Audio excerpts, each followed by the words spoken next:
Of the record تو مانتی ہے مگر سب کے سامنے اسے تسلیم کرنے سے ہچکچاتی ہے، ڈرتی ہے۔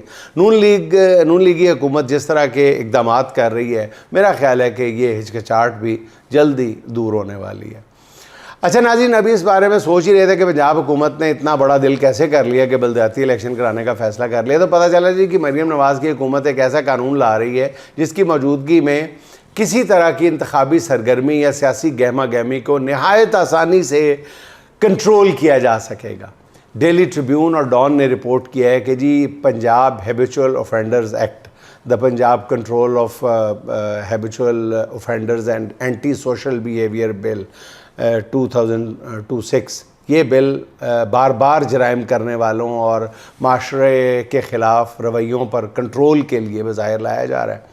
یہ نیا قانون 1959 میں ایک ڈکٹیٹر کے دور میں بنے غنڈہ ایکٹ کی جگہ لے گا۔ اس قانون کے تحت اسلحہ کی نمائش، ہوائی فائرنگ، چینہ جھپٹی، cyber bullying, online harassment جیسے 23 جرائم کے تحت کارروائی کر سکے گا۔ اس قانون کے تحت پہلی بار مجرم کو 3 سے 5 سال قید ہو سکتی ہے۔ دوبارہ ایسے جرائم سرزد ہونے پر سزا 7 سال سزا کے ساتھ ساتھ 20 لاکھ روپے جرمانہ بھی ہو سکتا ہے۔ ساتھ ہی بینک اکاؤنٹس مجبد کر دیے جائیں گے، قومی شناختی کارڈ بلاک کر دیا جائے گا، ملزم کا پاسپورٹ بھی ضبط کر لیا جائے گا، ملزم کے بارے میں ڈیٹا جمع کر کے اس کی الیکٹرانک نگرانی کی جائے گی، یعنی اسے کوئی ڈیجیٹل کڑا پہنا دیا جائے گا جس سے اس کی نقل و حرکت کے ساتھ ساتھ اس کی گفتگو تک ریکارڈ کی جا سکی۔ سزا اسی پر ختم نہیں ہوگی، ملزم کے موبائل فون اور لیپ ٹاپ بھی ضبط کر لیے جائیں گے، سوشل میڈیا اور اس کے اکاؤنٹ ڈیلیٹ کر دیے جائیں گے۔ ڈیلی ٹریبیون کے مطابق ملزم کے خلاف کارروائی ڈسٹرکٹ انٹیلیجنس کمیٹی کی سفارش پر ہوگی جو کسی ثبوت یا ماضی کی گرفتاریوں کی بنیاد پہ ہوگی۔ اس قانون کی سب سے ناظرین خطرناک شق یہ ہے کہ یہ ساری کارروائی یعنی گرفتاری سے سزا تک کسی بھی عدالت میں نہیں ہوگی، سارا معاملہ جو ہے وہ ایگزیکٹو سے ٹریبیونل تک محدود ہوگا، یعنی ایگزیکٹو گرفتار کرے گی اور ٹریبیونل سے سزا ملے گی۔ اس سے بھی زیادہ فکر مندی کی بات یہ ہے کہ یہ ڈریکونین پنجاب حکومت کی قائمہ کمیٹی برائے داخلہ سے منظور بھی ہو گیا یہ قانون۔ اب یہ کل یہ آئندہ ہفتے کسی بھی وقت پنجاب اسمبلی میں پیش کر کے منظور کرا لیا جائے گا۔ قانونی ماہرین کا کہنا یہ ہے کہ یہ پیکا ایکٹ، ڈیفیمیشن لا، NCCI اور پتہ نہیں CCD جیسے اداروں کی موجودگی میں یہ جو نیا بل ہے یہ لانا جو ہے سمجھ سے بالا تر ہے۔ اس بل کا شکوار جائزہ لینے کے بعد خدشہ ظاہر کیا جا رہا ہے کہ یہ قانون سیاسی مخالفین کے خلاف استعمال ہو سکتا ہے، اور اسے بلدیاتی الیکشن سے پہلے منظور کرانا بھی یہی بتا رہا ہے کہ اس بل کے مقاصد کیا ہیں۔ نون لیگی سرکار کا مقصد جو بھی ہو، بس اتنی بات ذہن میں رکھ لیں کہ اقتدار عارضی ہے اور اس طرح کے قوانین ایک دائمی مصیبت بن جایا کرتے ہیں۔ نون لیگ پہلے بھی کئی بار دوسروں کے لیے کھودے گئے گڑھوں میں خود بھی گر چکی ہے۔ آگے اللہ مالک ہے۔ اچھا ناظرین، وفاقی وزیر ریلوے جناب حنیف عباسی نے چند ماہ قبل خبردار کیا تھا کہ اب اگر کسی شہری یا مسافر نے ریلوے سے متعلق کوئی پوسٹ کی، کوئی ویڈیو آن ایئر کی تو اس کے خلاف سخت کارروائی کی جائے گی۔ یہ انتباہ اس لیے کرنا پڑا تھا کیونکہ ریلویز میں سہولتوں کی کمی، پٹڑیوں کی خستہ حالت، ٹرینوں کی آمد و رفت میں تاخیر اور دوسرے بے پناہ مسائل سے متعلق مسافر ویڈیوز اور پوسٹر میں سوشل میڈیا پہ ڈالتے رہتے تھے، جس سے پاکستان ریلویز کی حالت زار کے بارے میں پتہ بھی چلتا رہتا تھا۔ اس سے ریلوے انتظامیہ اور وفاقی وزیر جو پاکستان ریلویز میں انقلاب کی نوید سناتے نہیں تھکتے، ان کے دعوے بری طرح پٹ جایا کرتے تھے۔ وفاقی وزیر حنیف عباسی کی اس دھمکی کے بعد عام شہریوں اور مسافروں نے تو ریلویز میں سہولتوں کی کمی سے متعلق بات کرنا شاید چھوڑ دی، ویڈیوز ڈالنا کم کر دیا ہوگا، مگر اب آڈیٹر جنرل کی رپورٹ نے ریلویز سے متعلق حکومتی کارکردگی کا پول کھول کے رکھ دیا ہے۔ رپورٹ کے مطابق پاکستان ریلویز کو مالی سال 2024-25 کے دوران 61 ارب روپے سے زائد کا خالص نقصان برداشت کرنا پڑا ہے، جو گزشتہ مالی سال کے مقابلے میں 9 ارب روپے یا 19% زیادہ ہے۔ 19% زیادہ ہے۔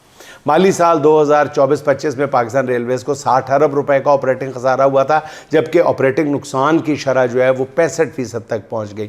مالی سال 2024-25 میں مجموعی آمدن جو ہے وہ 92.7 ارب روپے رہی، جبکہ کل آپریٹنگ اخراجات تقریباً 153 ارب روپے تک پہنچ گئے۔ آڈیٹر جنرل کی اس رپورٹ پر اب وفاقی وزیر ریلوے جناب حنیف عباسی کے پاس بظاہر دو ہی راستے بچتے ہیں، یا تو اس رپورٹ کو تسلیم کرتے ہوئے اپنے عہدے سے استعفیٰ دے کے گھر چلے جائیں، یا پھر ریلوے سے متعلق یہ رپورٹ پبلک کرنے پر آڈیٹر جنرل کے خلاف مقدمہ دائر کر دیں۔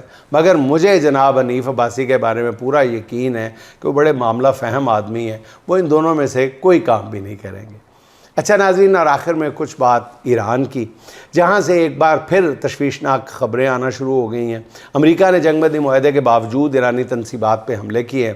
امریکی سینٹرل کمانڈ کے مطابق ایران کے میزائل اور ڈرون سٹوریج مقامات اور ساحلی ریڈار تنصیبات کو فضائی حملوں میں نشانہ بنایا ہے۔ امریکہ کا موقف ہے کہ تجارتی جہاز پر حملے کے جواب میں ایران پر حملہ کیا گیا۔ دوسری طرف ایران نے جوابی کارروائی کرتے ہوئے خطے میں امریکی فوجی ٹھکانوں کو نشانہ بنانے کا دعویٰ کیا ہے۔ ایرانی پاسداران انقلاب کے مطابق خطے میں امریکی فوجی تعیناتی کے مقامات کو نشانہ بنایا گیا ہے۔ امریکہ کے کسی بھی اگلے حملے کا اب اور زیادہ سخت اور وسیع جواب دیا جائے گا۔ جنگی امور کے ماہرین ناظرین پہلے ہی بتا رہے تھے کہ جنگ بندی کا معاہدہ امریکہ کی مکمل شکست کی دستاویز ہے۔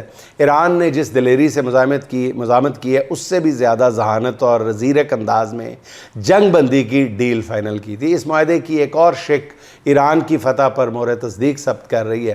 امن معاہدہ ہونے کے بعد سے تمام عالمی مبصرین اس بات پر متفق ہیں کہ یہ معاہدہ دیرپا امن نہیں لا پائے گا۔ عالمی مبصرین کا خیال تھا کہ یہ معاہدہ امریکہ کے مڈ ٹرم انتخابات تک ہی کارگر رہے گا، اس کے بعد ٹرمپ اپنی ذلت کا بدلہ لینے کے لیے دوبارہ جنگ شروع کر دے گا۔ مگر ٹرمپ نے تو مڈ ٹرم الیکشن کا بھی انتظار نہیں کیا۔ ناظرین، آخر میں اسد عباس اسد کے چند خوبصورت اشعار: کرتے بھی نہیں جرت افکار میرے لوگ، کرتے بھی نہیں جرت افکار میرے لوگ، لگتے بھی نہیں انکار پہ تیار میرے لوگ، لگتے بھی نہیں انکار پہ تیار میرے لوگ۔ پہلے تو گلابوں سے سجا کر میرے رستے، پھر خود ہی میری راہ کی دیوار میرے لوگ۔ بزدل ہیں کہ دشمن سے لیے بھیک میں سر کو، بزدل ہیں کہ دشمن سے لیے بھیک میں سر کو، قدموں پہ رکھے بیٹھے ہیں دستار میرے لوگ۔ دونوں کو نگلنے لگی بے رحم انائیں، دونوں کو نگلنے لگی بے رحم انائیں، اس پار میرے لوگ ہیں اس پار میرے لوگ۔ قیمت کیا مناسب سنی ہر شخص نے اپنی، قیمت کیا مناسب سنی ہر شخص نے اپنی، خود ہی چلے آئے سر بازار میرے لوگ۔ برسوں کے بھلے وقت کا ڈھلنا تھا اسد پھر، برسوں کے بھلے وقت کا ڈھلنا تھا اسد پھر، لمحوں میں بدلنے لگے کردار میرے لوگ، لمحوں میں بدلنے لگے کردار میرے لوگ۔ ناظرین، خوش رہیں، خوش رکھیں۔ آپ سے ملاقات ہوگی انشاءاللہ اگلے ولاگ میں۔ اللہ حافظ۔